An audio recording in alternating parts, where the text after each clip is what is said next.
উদ্দেশ্যমূলকভাবে যদি অন্যায়ভাবে কোনো কাজ হয়ে যায়, ভুল একটা ভিন্ন জিনিস, যে আমি ইচ্ছাকৃত করি নাই, কিন্তু ইল ইন্টেনশনে যদি আমরা ফিল্ড লেভেলে কোনো সমস্যার সৃষ্টি করি, পারবেন না।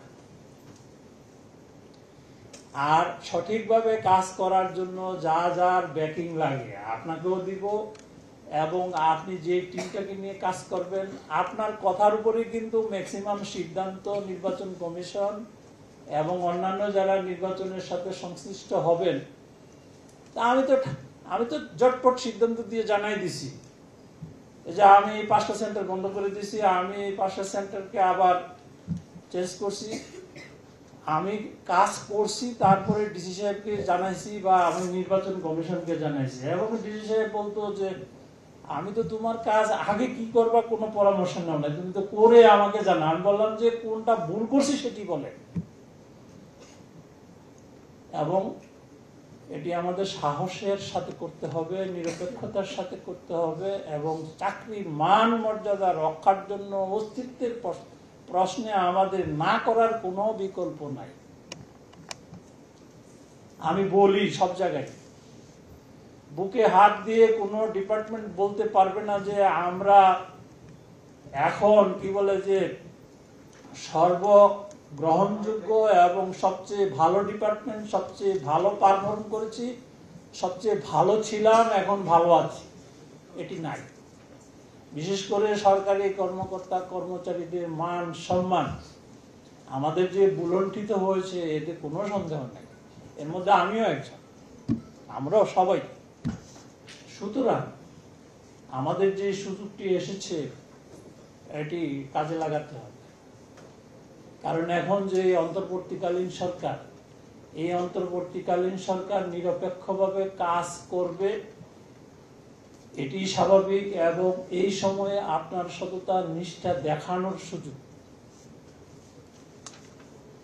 তারপরে আসি আমাদের যে ভোট কেন্দ্রগুলো হবে, আমাদের উপজেলা ইলেকশন অফিসার সাহেবরা এই কাজগুলো করছে, আপনাদের সহযোগিতা নিয়েই করছে, তাকে সুপরামর্শ দিবে। আপনার কাছে তো সব ধরনের লোক আসে, তো সেই জন্য আমি বলবো একটা আবহাওয়া সৃষ্টি করতে হবে। ইলেকশনের আগে শরীরটাকে একটু ঝাঁকুনি দিয়ে নামতে হবে, শরীরটা সুস্থ রাখতে হবে।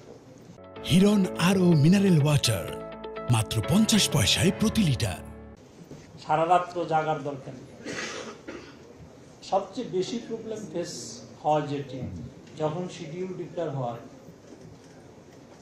তখন ইউনো সাহেবদেরকে বেশি ব্যতিব্যস্ত রাখে। এই যে সেনাবাহিনীর ব্রিগেডিয়ার সাহেব আছে, এই ব্রিগেডিয়ার সাহেবদের যে টিম যায়, ওদের অ্যাকোমোডেশন, ওরা তো কি বলে যে বিভিন্ন ইস্যু থেকে, এইবার একটা সুবিধা আছে, অলমোস্ট তারা ফিল্ডে আছে, তারা কোথায় থাকবে না থাকবে এটা নিয়ে খুব বেশি একটা মাথা কামাতে হবে না। আর্মি, বিডিআর, এই দুইটা নিয়েই দেখা যায় যে ইউনো সাহেবদের খুব বিব্রতকর অবস্থায় করতে হবে, কারণ তাদের স্ট্যান্ডার্ড অনুযায়ী অ্যাকোমোডেশন দেওয়া, ওটা তো রেডিমেড কিছু নাই উপজেলায়। অনেক উপজেলায় আছে যে একটা ডাক বাংলোও নেই। এনিওয়ে, তো এটি কিন্তু এবার করা লাগবে না। তো বিশেষ করে আমি যে জিনিসটি বলবো, এখান থেকে ট্রেনিং থেকে গিয়েই আমরা যে আইন প্রশিক্ষণে কি শিখছি, মোবাইল কোড কি আইন শিখছি, এগুলো একটু ঝালাই করতে হবে। ইউনো সাহেব নিজেও পারেন মোবাইল কোড করতে, এসিলেন সাহেবও পারেন। আমার ইলেকশন রিলেটেড যে আচরণ বিধি, সেটি শিডিউল ডিক্লেয়ারের পরে শুরু করবে না। ইউনো সাহেব লিডারশিপ নিলে সমস্ত রাজনৈতিক দলের নেতৃবৃন্দকে নিয়ে বসতে পারে, বসবেন, সুসম্পর্ক বজায় রাখবেন, সবার সাথে খোলামেলা কথা বলবেন, কিন্তু কি করবেন সেটি তো আপনার বিষয়।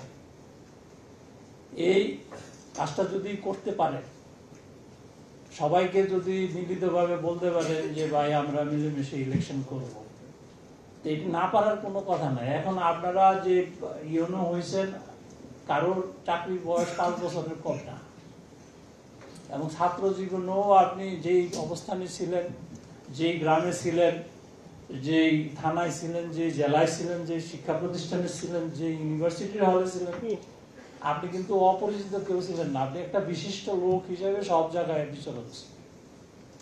সুতরাং এই যে রাজনৈতিক দলগুলোকে মোটিভেট করা, ভোটারদের কাছে যাওয়া, মসজিদ মাদ্রাসায় যাওয়া, বিভিন্ন শিক্ষা প্রতিষ্ঠানে যাওয়া, সব জায়গায় কিন্তু আপনার জন্য মুক্ত। আমরা তো দেখা গেল যে কি বলে যে বাইরে হয়েছি যে ডিসি অফিসে যাব, রাস্তাঘাটে একটা স্কুল পড়লো, সেখানে ঢুকছি, হেডমাস্টার এখানে বসে এক কাপ চা খাইছি, হেডমাস্টার তো খুশি। এরকম প্রত্যেকটা শিক্ষা প্রতিষ্ঠানে যেতে হবে, মানুষের পালস বুঝতে হবে। কারণ অনেকেরই নতুন পোস্টিং, অনেকেরই নতুন কর্মস্থল, হয়তো বা আবারও নতুন কর্মস্থলে যেতে হবে। আমার কথা হচ্ছে যে ভয় পাওয়া যাবে না, হিম্মতের সাথে কাজ করতে হবে, বুদ্ধিমত্তার সাথে কাজ করতে হবে। অস্তিত্বের প্রশ্ন। আরেকটি জিনিস যেটি আমাদের যে ব্রিগেডিয়ার সাহেব যে কথাটা বললেন, আমাদের অনেক আইন কানুন আপনাদের প্রায়োগিক দিক থেকে সহজতর করার জন্য, কোনো গ্যাপ যাতে না থাকে সেজন্য আমরা কিন্তু অনেক আইনের সংযোজন বিয়োজন করেছি। আমাদের এখানে বিজ্ঞ নির্বাচন কমিশনার আব্দুর রহমানুল মাসুদ অনেক অভিজ্ঞ, উনি বই টই লিখছেন এবং আমরা অনেক কিছু অ্যাড্রেস করেছি, আমি বিস্তারিত যাব না। তো প্রায়োগিক দিক থেকে যেদিন শিডিউল ডিক্লেয়ার হবে তখনই দেখবেন যে আপনি একা, আপনার আশেপাশে কেউ নেই। আপনার আশেপাশে থাকবে, থাকার মতো লোক রাখতে হবে। থাকার মতো লোক কারা? এই যে অন্যান্য অফিসার যারা, ওদের কি বলে যে একবারে পারিবারিক ভাবে সুসম্পর্ক রাখতে হবে, তাদের সুবিধা অসুবিধা দেখতে হবে, তাদের শেল্টার দিতে হবে, তাদেরকে শক্তি সাহস যোগাতে হবে। বিশেষ করে কৃষি বিভাগের নেটওয়ার্ক অনেক বড়, একবারে গ্রামীণ পর্যায়ে পর্যন্ত। যুব উন্নয়নের চ্যানেল অনেক বিস্তৃত। তারপরে আপনার ডাক্তাররা ইলেকশন ডিউটিতে থাকবে না, তারপরেও তাদেরকে ডাকবেন, এঙ্গেজ রাখবেন, যে শারীরিক সুস্থতা অসুস্থতা অন্যান্যদের এগুলো দেখার জন্য টিএচএপিওকে সাথে রাখবেন। তারপরে বিশেষ করে শিক্ষা অফিসার বাইটা, শিক্ষা অফিসারকে আপনি যদি ডেকে বলেন যে আপনার দুষ্ট কয়টা আছে একটু দেন, তালিকা দেন, যাদেরকে দিয়ে ইলেকশন করানো কঠিন হবে, কানে কানে জিজ্ঞেস করেন যে এরকম তালিকা আপনি একটা করে দেন আমাকে। এরপরে এটাকে ক্রস চেক করার জন্য আপনারও বহু চ্যানেল আছে, আপনি সেই চ্যানেলে আবার ক্রস চেক, একজনের কথায় আপনি কোনো ডিসিশনে যাবেন না। আর যদি এমন কিছু হয় দুই পক্ষকে শুনতে হবে, আপনি আনুষ্ঠানিকভাবে না শুনেন, এক পক্ষকে শুনে আপনি কোনো সিদ্ধান্তে যাবেন না।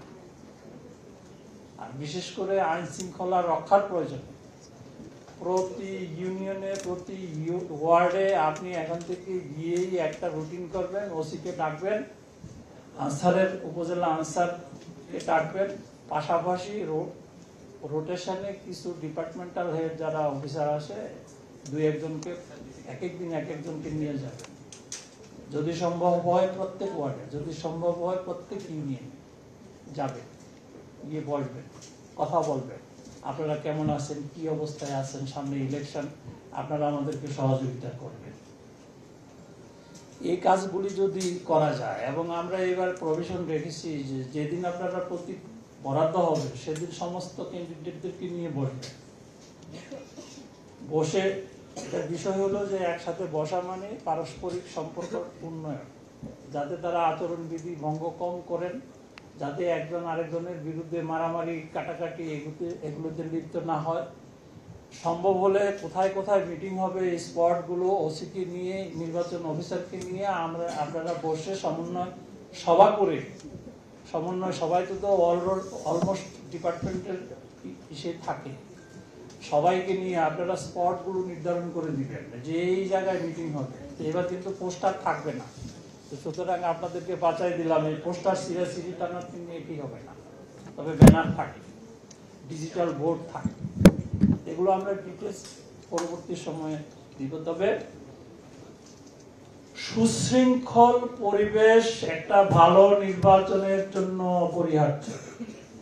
এটি যদি আপনি এনশিওর করতে পারেন, নির্বাচন অটোমেটিক উঠে আসবে। এই যে দেখা যাবে যে আইন শৃঙ্খলা পরিস্থিতি নিয়ন্ত্রণের জন্য আপনাকে এইটা কি বলে যে ব্যালেন্স করার জন্য, তোমরা মারামারি করতে আসছো দুইটা পক্ষ, একটা পক্ষ যদি না থাকতো তাহলে তো মারামারিটা হতো না। দেখবেন আপনার ক্যাম্পাসের ভিতরে মারামারি লাগবে, ইনস্ট্রাকশন থাকবে যখন কোনো ঘটনা ঘটবে দুই পক্ষের মধ্যে, দুই পক্ষ থেকে ধরতে হবে, কোনো ছাড় দেওয়া যাবে না এবং তাৎক্ষণিকভাবে ছাড়া যাবে না। যেটাকে ধরবেন, যেটাকে ধরা হবে ছাড়া যাবে, ইলেকশনের আগে ছাড়া যাবে, সেন্ড টু কোর্ট। আর মোবাইল কোর্ট আয়নার মতো স্বচ্ছ হতে হবে। এখানে যাতে বিতর্কের সৃষ্টি না হয় যে ম্যাজিস্ট্রেট সাহেব পক্ষপাতিত্ব করছে, তাইলে ওই যে অনেক সময় ওই যে পিওর ফুড অর্ডিন্যান্স বা অন্যান্য বিষয় তাদের প্রতিনিধি নিয়ে বাজার কমিটির লোক সাথে নিয়ে যেতে হবে।